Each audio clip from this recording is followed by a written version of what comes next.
이혜민 의원님 질의하십시오. 네, 조국혁신당 이혜민입니다. 후보자 먼저 축하드리고요. 저는 IT 업계의 큰 성과라고 생각을 합니다. 큰 결단이라고 또 생각을 하고 있고요. 아까 AI 기본법 과태료 얘기가 나와서 잠깐 언급을 하겠습니다. 저는 있는 법 내에서 하위 법령으로 제대로 푸셔야 한다는 의견 말씀을 드리고요.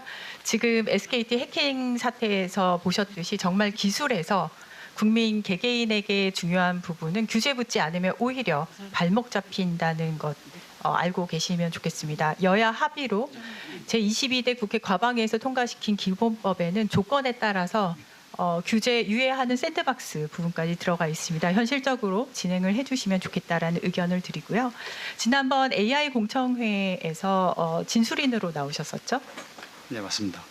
그때 응원한다고 제가 말씀을 드렸었어요. 예정이 없던 발언이었는데 기억하실까요? 네, 기억합니다.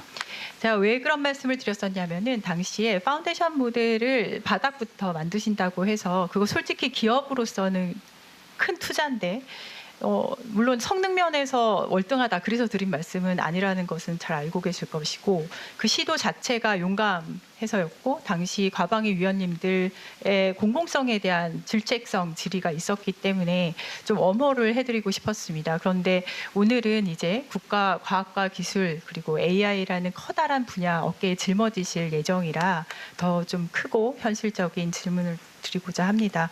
저는 작년부터 AI 그 국가 AI 전략으로는 소버린 AI와 그다음에 산업 발전에 대해서 투트랙 전략을 주장을 해왔습니다. 우리가 일찌감치 좀 일찍 AI 중요성 깨달았다면은 어쩌면 하나의 전략으로 이 모든 걸 커버를 할 수도 있었을 거예요. 그렇지만 지난 몇 년 동안의 실책은 전 뼈아프다고 보고요. 그래서 어쩔 수 없이 지금 당장에는 두 가지 전략 동시에 짜야 된다고 보는 입장인데 그 두 전략 중에 현 정부의 방향성은 아무래도 나오는 의견으로는 소버린 AI죠. 그래서 소버린 AI부터 이야기를 잠깐 해보죠.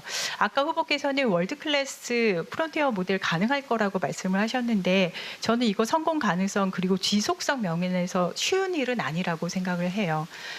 그 이유는 아마 다음 질에서 시간 있으면 드릴 거고요. 사람들이 소버린 AI에 대한 정의가 제각각 다릅니다. 그래서 이렇게 어떤 분야가 막 폭발적으로 발전을 할 때는 정의가 제각기 다르다는 거 이해를 해야 된다고 보고 그 의미에서 각기 이렇게 다르게 이해하고 있는 상황에서 오해가 생기지 않도록 대한민국 소버린 AI 정의는 이것이며 그래서 우리는 그 목적 어느 부분까지 언제까지 소버린티를 확보하겠다 정확하게 밝혀주실 수 있어야 된다고 생각을 해요.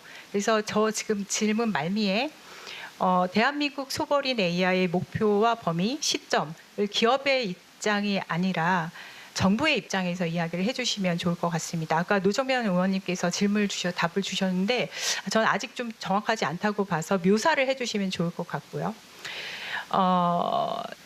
이걸 부탁드린 이유는요.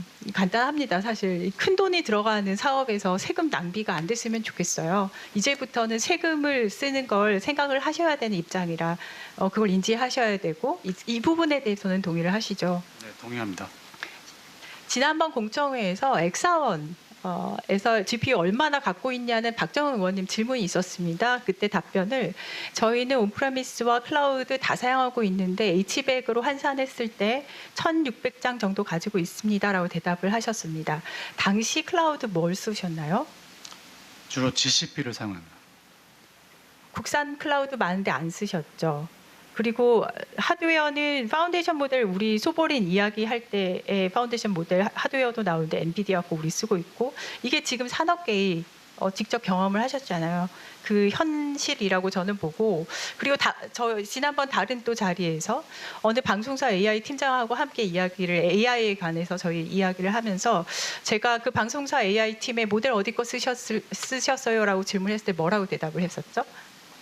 그 혹시 기억을 하실까요? QN 거 갖다가 네, 마디파이 한다고 하셨어요. 오픈소스 갖다가 튜닝했죠. 엑사원을 안 썼죠. 저 이 부분이 되게 중요하다고 봅니다. 왜 LG 엑사원은 클라우드를 네이버 클라우드 같은 국산 제품을 주로 안 썼으며 왜 방송사 AI 팀은 엑사원 같은 국산을 안 썼을까? 저는 이게 동시에 지금 두 번째 그 트랙을 함께 가져가야 되는 이유라고 말씀을 드리고 싶어요.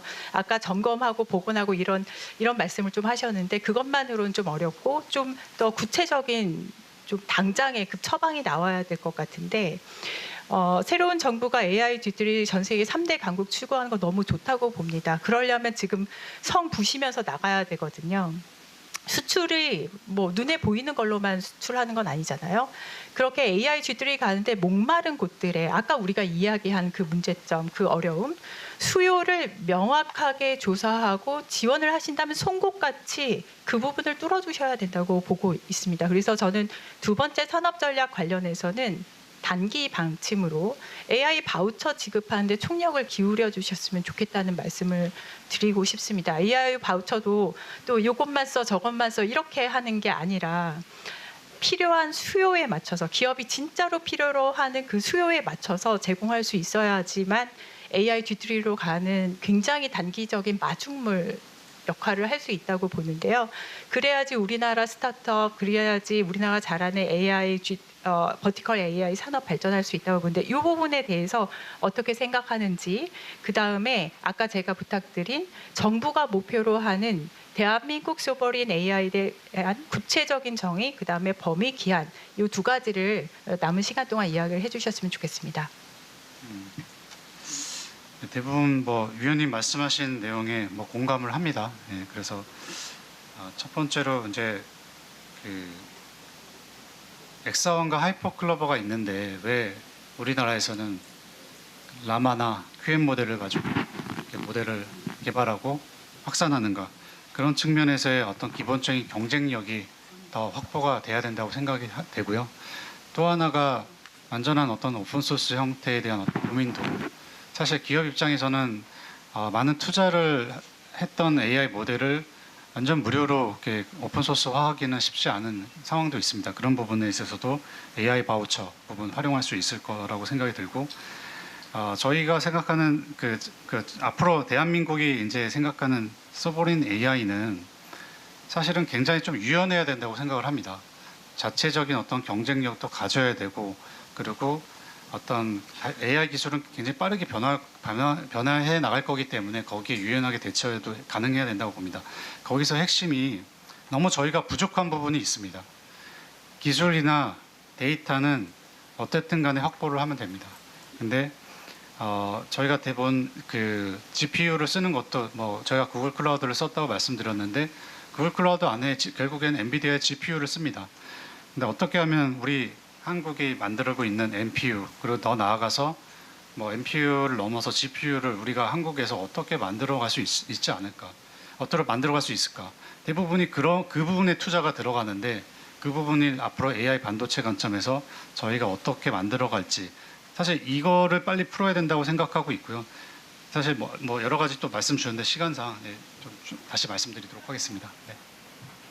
이거 중요한 얘기인데 다음 의원들의 질의를 위해서도 조금 더 말씀하실 수 있으면 요약해서 말씀해 주시는 게 다음 의원님 질의에 도움이 됩니다. 네. 지금 소버린 AI에 대한 여러 가지 컨선들도 있습니다. 필요하다고 하시는 분들도 있습니다. 소버린 AI가 없으면 우리가 이 빠르게 변화가는 글로벌 패권 시대에서 무기를 가져갈 수 없습니다. 무조건 따라가기만 하고 또 그 외산 솔루션만 가져다가 뭐 여러 가지 우리 서비스를 만들어내는 상황도 벌어질 수 있겠고요.